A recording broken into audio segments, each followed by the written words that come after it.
So guys, Flipkart থেকে একটা parcel ছিল। তো কি অর্ডার করেছিলাম আর কি এসেছে তোমাদেরকে সেটাই শেয়ার করব। তো চলো বেশি কথা না বাড়িয়ে আমরা ভিডিওটা শুরু করি। তো আমাকে একটু আগে ডেলিভারি বয় ফোন করেছিল।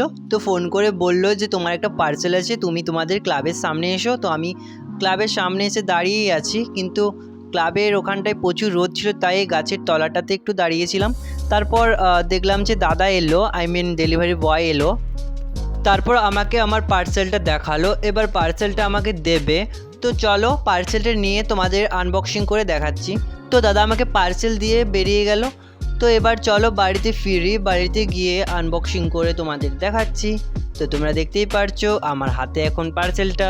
তো এবার আনবক্সিংয়ের পালা। তো চলো লেটস আনবক্সিং। তো প্রথমে নিয়ে নিয়েছি কাঁচি দিয়ে কাটবো, তারপরে আনবক্সিং হবে। তো দেখতেই পারছো টি শার্টটা আমি বের করে ফেলেছি, বের করার ক্লিপটা ডিলিট হয়ে গেছে গাইস। আর এখানে দেখতেই পারছো এটা ব্লু কালারের একটা টি শার্ট, তোমরা দেখতেই পাচ্ছ প্রিন্টের কোয়ালিটিটা কত ভালো।